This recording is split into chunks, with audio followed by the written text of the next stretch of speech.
kind of leading the way for Indonesia up against Mongolia. Revving into the land of Dawn. You see it right there, the virtual arena. As ladies and gentlemen, definitely support your favorite teams. Let us know which way you think this will go. Do we see the 2-0 sweep, or do we see a turnaround to even out the scoreboard 1-1? Team LILGUN up against RRQ HOSHI. Yes. Typical start on the mid lane here. Farm is trying to burst down the minions and takes as much souls as possible and succeeding in this kind of things. Kaja staying on the mid lane, just showing up the enemy heroes. Is he going to work on the Tamus here? But Tamus is pushing the wave and going to not going to the mid lane. He's trying to get the jungle minion, but like, you know, the typical start. You know, it's funny. This is the first time I've seen a Thomas go up against a CC. So I'm going to be paying very close attention to that bot side. But already some early aggression from Team LILGUN. Massive damage. Lancelot with Thorn Rose is going to rush in. One more hit. Zara finds Bruce. But Octa very low as well. We'll get a double kill. Down goes Octa. Team LILGUN. A possible secret weapon with the Martis pickup. We talked about how much potential he provides in the early game, and 2 kills before the 2-minute mark. Yeah, this is exactly how you should use Martis. You should use his early game advantage as much as possible with the invades on the enemy jungle and on the lane pressures. And that's exactly what Team LILGUN is doing. Wow, that's super good. Yeah, this is definitely a different story that we've seen in game number 1. I mean, some early aggression is going to work in their favor. With Martis picking up 2 kills, he's definitely going to be ahead of Irad on the Lancelot. We are seeing this turtle spawn in the next 2 seconds, and you're already seeing Zara with the game plan to take this. He didn't have the best match with the Barats, but it's looking like a different story for him this time around. Yeah, but it's like too early to judge, like, you know, but it's a good start to like 1.5k gold lead already and working on that turtle. Ooh, and some now extra another kills. Kill. Yeah, Decimation. Being punished for his curiosity. Yeah, and Curiosity killed the cat, and Zara killed 3 cats so far. 3-0. This time killed the bird. Curiosity killed the bird. That is true, because I do have that Kaja. And speaking of the bird, Kaja, Bruce, that's 2 deaths that he's had so far. Definitely need to play a little bit more passive, especially being the roamer. He's kind of opening up the opportunity for Team LILGUN to have a massive advantage in the early phase. Yeah, but this Lancelot is still dangerous, even though he's kind of in a disadvantage here, level 5 against almost level 7, and but still trying to fight for it, and it's pretty good to see. And now he's going to pay for this, like trying to steal. I mean, trying to not give the steal of this Ursa to the Martis, but being punished for that. Team LILGUN seems like they reloaded. Yeah, and you're going to see Bruce off screen. He's going to catch Baybex. That's going to be the first kill for RRQ HOSHI. Irad finding his first death of the game. That is going to go over to Ethan on the Ruby. 4-1 lead, 3-kill lead for the side of Team LILGUN, and now up by 2,000 gold. Some of those items popping up on the board as well, as you are seeing the Hunter Strike scythe be picked up from the Martis for that additional pin and mobility, already being such an early aggressive jungler.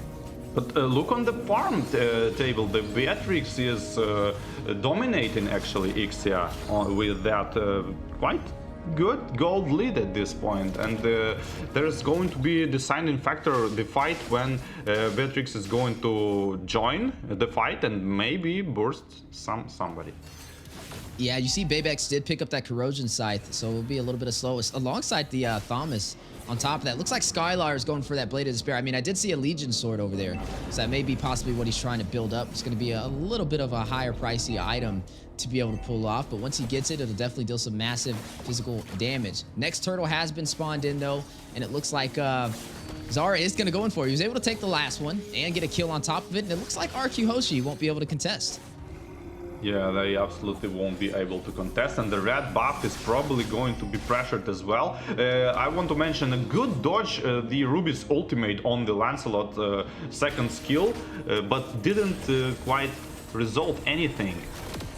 And here is the pressure on the Ixia as well, and being slowly farmed down, and now the RRQ HOSHI are trying to come back using this disadvantage on the Ixia. Yeah, Ixia, I mean, 0-2-0 right there. Definitely needing to find a way to get their marksman online. Kind of struggling to find the rhythm so far. You're going to go ahead and see on the bot side, though, Ruby going to go ahead and clear those minions. 4-2 so far. Team LILGUN off to a great start in the early phase. RRQ HOSHI now sitting on the back end. This may be an even series if they're not careful. They are sitting at match point, though, so if they find the rhythm, could be a game ender. But I'm offended for a two-man set. Ethan finds Skylar. You're going to see them still battling it out inside of the tier 1 turret. Thorn Rose going down. The dash in. But no Phantom execution to take down Ethan. Ethan initiation is so good, just like Cho last game. He's kind of vengeance, having his vengeance on this one.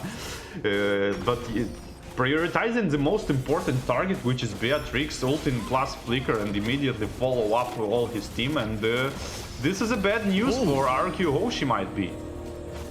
Zara able to take down Bruce, almost able to get another. The Nether Realm as a saving grace, keeping Genesante alive right there. But you're looking at Zara with a really good start. 4-0-2 on the Martis. Yeah, that's exactly what you want to see on the Martis. And let's see it. But as you mentioned, Ixia need to start to play with the gold, and she need to farm a lot because it's the only side of the Team LILGUN is not matching with the other one, is the Ixia. Need to start farming, otherwise this domination not gonna be there for a long time, because it will be a point when Ixia need to like one-shot people with her ultimate. Yeah, you're looking at a 4,000 gold lead so far for the side of Team LILGUN, and that's increasing the further we go inside of this game. RRQ HOSHI need to find a way to pump the brakes on their momentum right now. As you're going to see Zara take the next turtle with little to no contest, giving them a massive XP boost right now, which means when it comes to these team fights, you're going to see Team LILGUN just do a little bit better, especially with Zara, with how much he already has on his plate, sitting at 5,700 gold, highest gold in this game for their jungler. Beatrix right behind him with 53, though. Definitely ahead of the Ixia, who's having a little bit of a harder time getting online. But you are seeing the battle, the invasion over the purple buff. Zara going in for it. Irad not going to be able to... no, he looks like he was able to get it with this retribution right at the last second. Yeah, and the Beatrix is pushing, split pushing the wave and immediately TPing back. This is like exactly what she should do in this position of not power. No position of power here from RRQ HOSHI, but if they manage to hold up for like 6-7 minutes additional, I mean, not 6-7 minutes, I mean basically it's one fight. If Team LILGUN lose one fight, they might come back here, but we'll see. Yeah, as the battle on the way. Siege for the tier 2 turn, the proxy of the lane. Massive damage goes out. Forbit takes down Zara, gets another, finds Skylar. And now we'll be able to take this tier 2 turret on the bot side. But in the mid lane, pay attention to Irad, trying to go in, trying to find a trade. Bebex will find a turret off screen as well. That's exactly what they are doing in terms of like aggressive defense. Like, you know, they Team LILGUN killing RRQ HOSHI people, but the LANCELOT trying to even that out and like split push, defend, don't let them get the objectives because of that kills. And yeah, that's the right thing to do, to kind of drag the game a little bit, hold it for more minutes. Yeah, and right now, RRQ HOSHI trying to hold off Team LILGUN from claiming even more real estate on today's match. Off to a great start with a 6-kill lead and also up by 5,000 gold as this Lord spawns in. So far, we haven't been able to see Team RRQ HOSHI be able to take any of these neutral objectives. Team LILGUN just getting everything they came for, not asking any questions, and just handling their business at every stage of the early game. Can we see RRQ HOSHI turn this around? Divine Judgment goes out. Skylar gets the kill, takes down Forbid. We just talked about this. The Kaja being the counter for the Lilia. Oh, and the Lord is being contested probably. LANCELOT is kind of far away, and the second skill with the Retribution gonna steal the Lord. It was so like, I can saw it from the far away, like, you know, he's like, oh, there's Lord there. Let me try to steal it. And like, and just took it. Skylar, though, on the chase, he wants Zara. You are going to see Aizen try and kite him. A little bit of an overextension, and Aizen will be able to get the kill, but Abraham will shut down Zara. Phantom execution in. Thorn Rose connecting Bebex.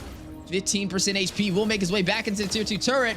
And now the Lord intact, making his way down the mid lane. And you're looking at RRQ HOSHI turning this game around. Team LILGUN now on the defense. Aizen very low, forced to go back. Forbid may not be able to get out of there. You're going to see ARAD going in, trying to get the kill. Not able to close the distance on Aizen as he makes his way back to the base, and down goes the Lord.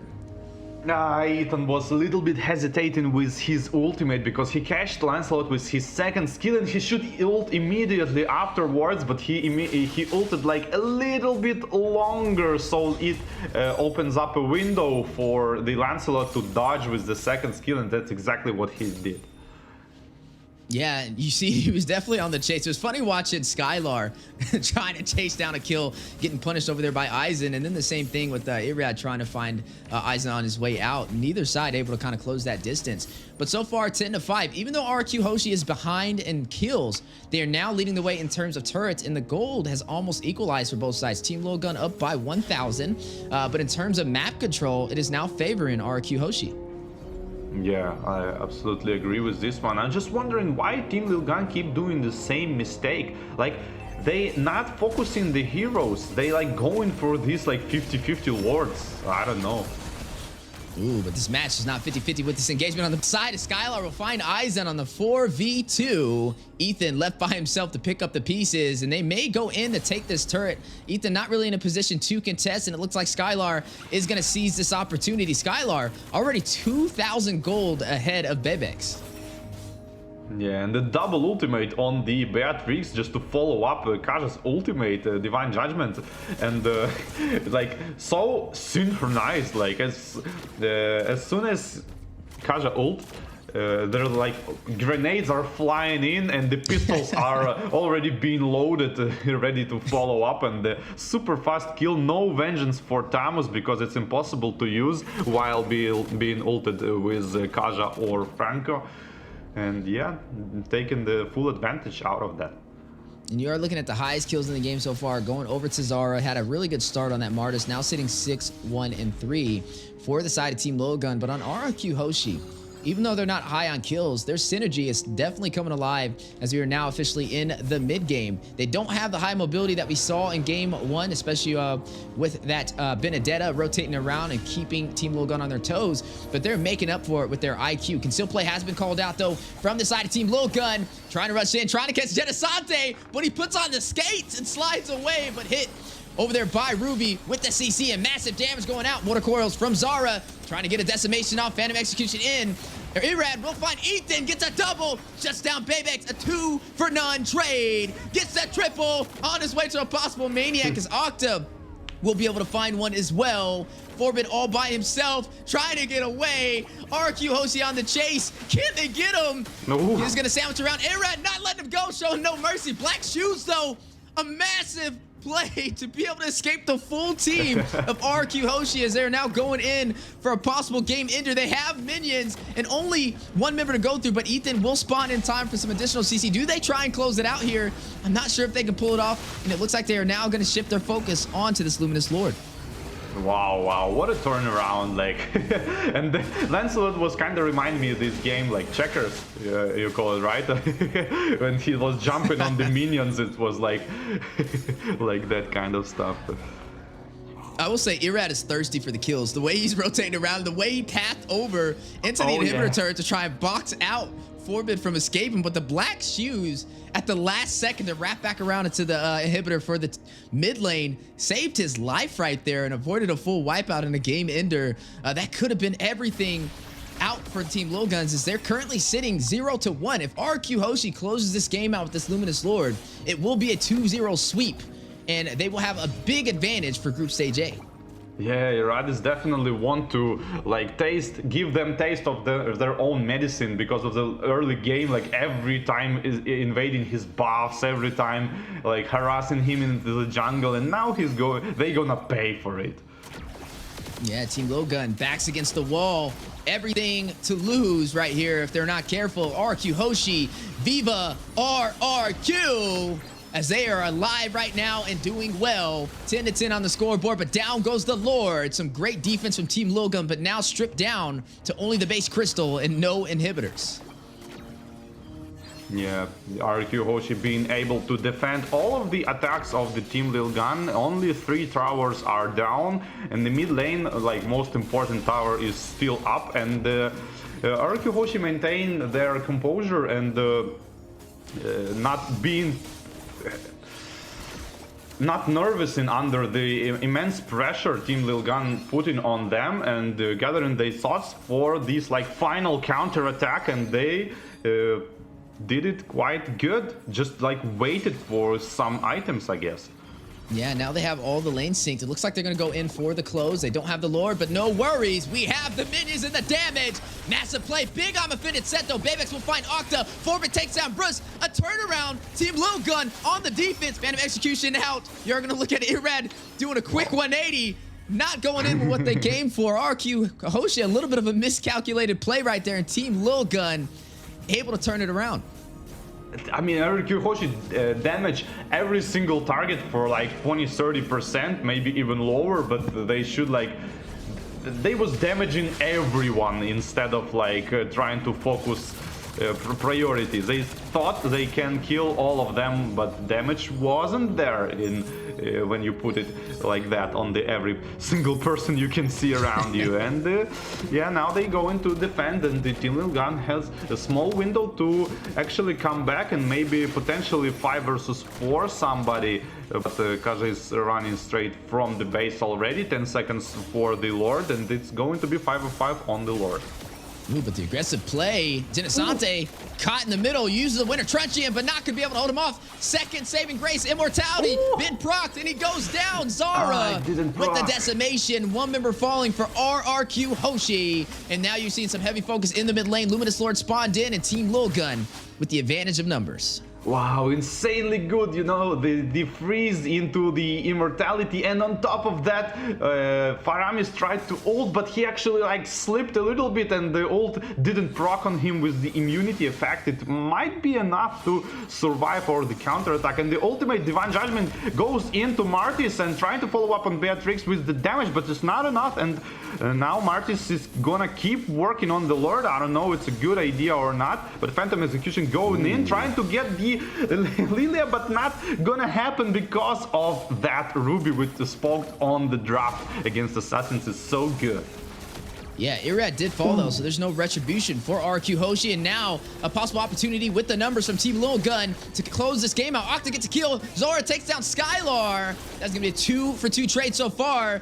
Looks like the numbers have equalized. RRQ Hoshi finding a way, finding a will. Burst will take down Forbid. 2 more members left to go through. Make it 1. Zora Immortality has been procced. May not be able to get out of there. Ringo order for the slow burst on his tail. Can they take him down? Octa will.